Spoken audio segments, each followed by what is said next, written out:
Good morning mga kapatid. Mapagpalang araw sa inyo. Araw ngayon ng linggo. Walang traffic pero mainit. Mainit talaga ang panahon. Iba na ang klima ngayon mga kapatid. Kaya don't forget magbaon ng maraming tubig. Kasi water is life mga kapatid. Itong interview nito ni Nino Barsaga, napakaganda. Talagang makakatulong sa atin ito mga kapatid sa ating pagtatanggol sa presidente.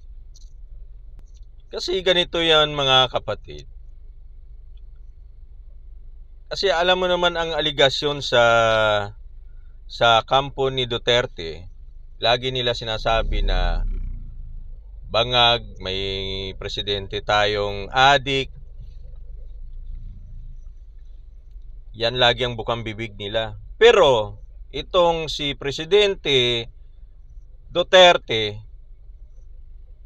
in national TV mga kapatid, di ba inamin niya na gumagamit siya ng fentanyl?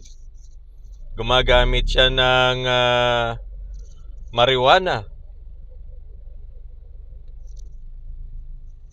Bakit hindi siya inuhuli? Hindi siya pinadadrug test ng gobyerno natin o ng mga PDEA natin? Kasi isa lang isasagot ni Pangulong Duterte ay medical reason. Nandun na tayo mga kapatid. Nung si Pangulong Marcos ang pinagdududahan, suwak naman ito ang pag-interview kay General Santiago. Dating PDEA po ito mga kapatid, director. Ngayon, sabi ni Nino Barsaga, sabi niya, Sir, si Bongbong Marcos ba, kasama ba siya dun sa PDEA list o sa narco list? Ang sagot, napakaliwanag mga kapatid. Talagang sinasabotahe lang ang ating butihing presidente. Ang sabi ni General Dionisio Santiago, wala kaming natatandaan na si Bongbong Marcos ay nasa narco list. Suwak mga kapatid, di ba? Kasi nung panahon na yan, nanunungkulan si Santiago mga kapatid, panahon po yun ni Duterte. Kapanahunan niya ho yan.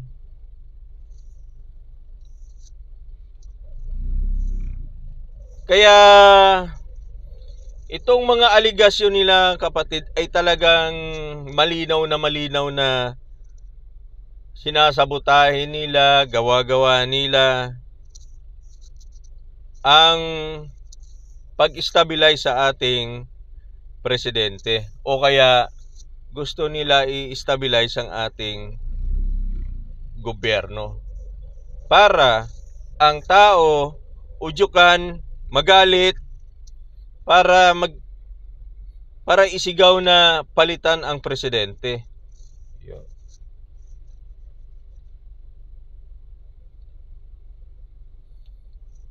Kaya natutuwa talaga ako kapatid sa interview na to.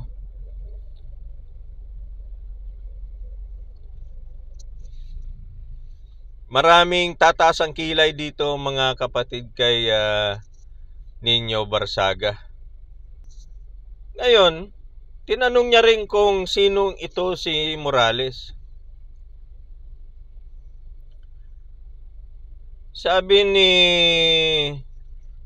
ni Santiago, napakagaling niyan. Kahit ilay detector mo yan, lulusot at papasa at papasa siya sa lie detector test. Ganyan siya kagaling magsinungaling.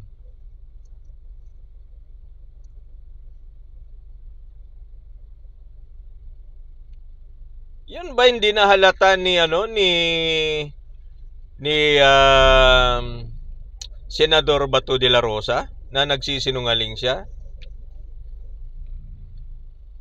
Na sabi niya tinagurian pa naman siyang top notcher daw siya sa FBI sa ibang bansa. Sa investigasyon na investigator. Dapat nag-focus po siya. Ang kaso iba-iba yung sinasabi niya.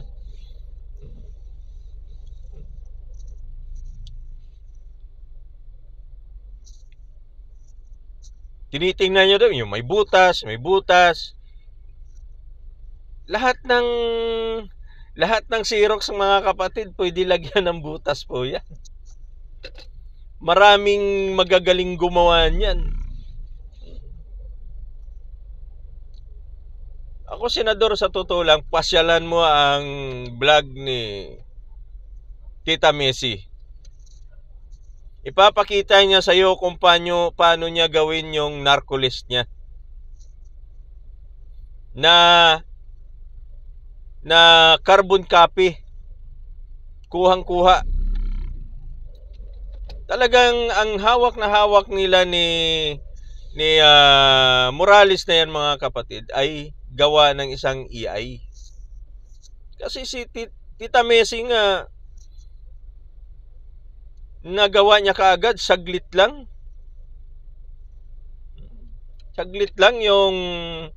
yung papel na yon, pares na parehas, carbon copy, peke, di ba? Ano siya?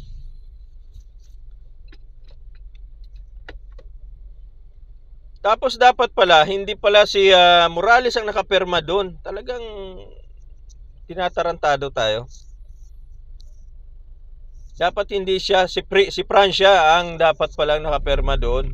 Yan ba? Yan ang hindi tinatanong ni Bato de la Rosa kung ano-ano ang naiisip niya. Diba tinanong niya nga hindi mo pala alam na tanggal ka na pala sa PNP. Ibig sabihin, sumusweldo ka. Sabi ni Bato de la Rosa kay Morales, ibig sabihin pala, sumusweldo ka pala. Ngayon, ang sagot naman ni Morales, iba mga kapatid, nilihis niya bigla. At hindi na pinalua po yan ni Bato de la Rosa mga kapatid.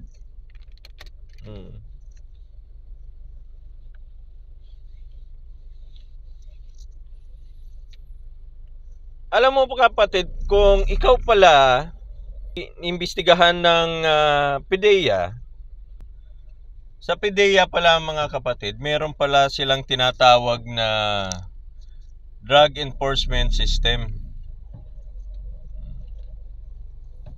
Ang sakop nito mga kapatid, lahat ng enforcement ng gobyerno, mapapulis ka man, mapamilitary ka man, mapa-NBI ka man, lahat ng impormasyon kayang kumuha pala ng PDEA sa ganong sistema.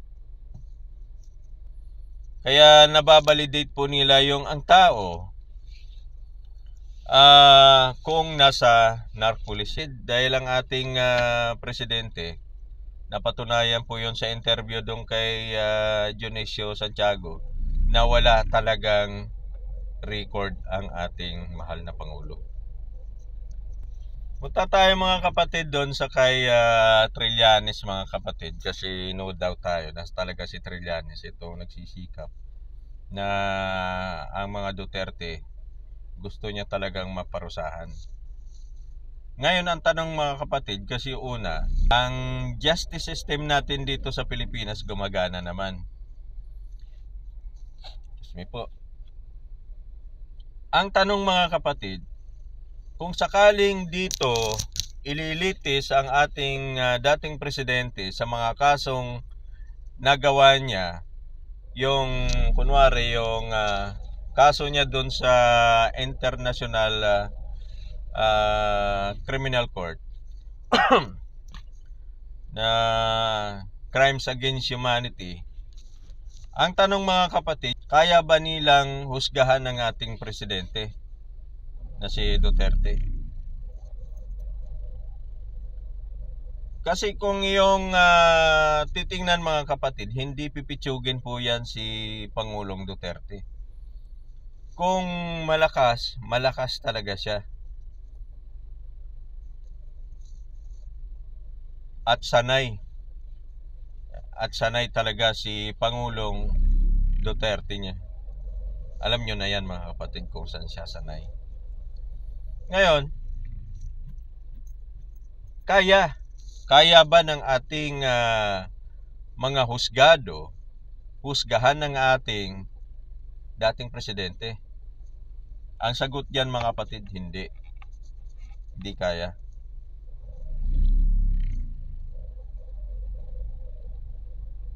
Without explanation yan mga kapatid, hindi kaya. Kahit sa anong dahilan mga kapatid, hindi kaya. Iba si Duterte pagdating sa Pilipinas. Kaya tama mga kapatid ang ginawa ni Trillanes na doon siya pupunta sa ICC. Kasi doon may tiwala ka na at nakakasigurado ka pa na itong si Pangulong Duterte at si Bato de la Rosa ay talagang makakasuhan ng crimes against humanity.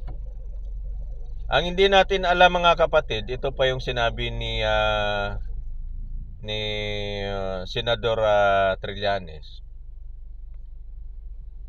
Kasama pala si Sara Duterte doon mga kapatid sa ano na yon, sa kaso na yon mga kapatid, sila ni Bongo. Nakakagulat na sa kaso pala na yan mga kapatid, kasama pala yung dalawa doon. Kaya gano'n na lang nga siguro mga kapatid ang pagsusumikap nila na mapalitan itong gobyerno para hindi maisipan ni Pangulong Bongbong Marcos na papasukin po yung ICC po sa atin. Talagang mananagot po sila mga kapatid kung sakaling pinapasok na ni Pangulong Bongbong Marcos o mabuisit talaga sa kanila ng husto, talagang dadamputin po sila. Kung sakasakaling lumabas na po ang warrant of arrest sa kanila. Ayon pa kay Trillanes mga kapatid, baka yung warrant of arrest na yun mga kapatid, lalabas po yun mga June. Di natin alam kung anong pitsa o araw yan mga kapatid. Yun ang sabi ni Trillanes na ang warrant of arrest baka mga June lalabas na yun. Doon natin malalaman mga kapatid kung magbabago ang ihip ng hangin o magbabago ang isip ng ating Pangulo dahil sa panghaharas nila o papahiya nila sa ating presidente.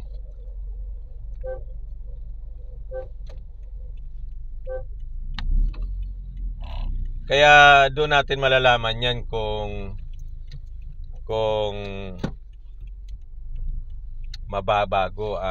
mapapabago natin ang isip ng ating presidente.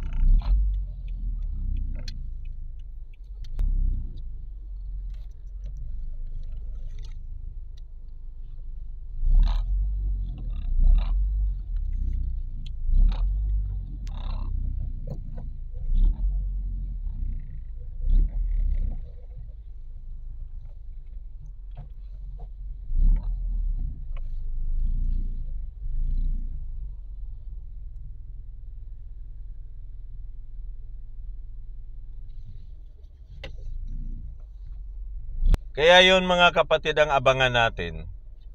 Kung sakaling lumabas na po yung warrant of arrest sa mga akusado kung ang ating presidente papayag na arestuhin sila. Sana nga po mga kapatid, papasukin na ng Pangulong Bongbong Marcos ang ICC sa Pilipinas at bumalik na po tayo doon. Kasi marami na pong mga abusado. Kasi kung sakaling sa sunod na mga eleksyon manalo pa rin ang mga Duterte, lalong maaabuso na naman ang karapatang pantao dito sa Pilipinas. Kawawa po kaming mga maliliit. Yan. Kaya wag nating kalimutan mga kapatid, suportahan po natin ang Presidenteng Bongbong Marcos. At isa pa mga kapatid,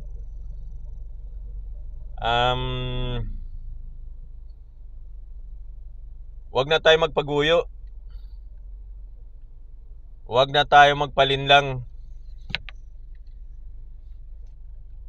Sa darating na mga eleksyon o sa mga susunod na eleksyon, lalo itong 2025, ang sino man natatakbo sa kanila, sa grupo nila mga kapatid, wag na natin sila iboto.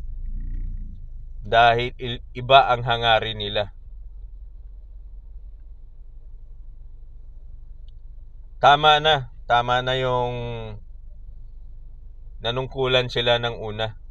Huwag na silang magpapangalawa. Kasi baka maulit lang muli. Kaya itong si Bato de la Rosa, imbis na ang pagtuunan niya itong kaso sa West Philippine Sea, na dapat imbestigahan yung gentleman agreement. Ito hindi yan chismis mga kapatid, kasi ito binababoy na ang ating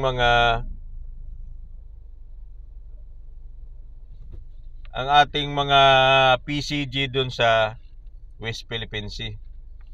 Isipin mo PCG na yan mga kapatid, winawater cannon pa rin.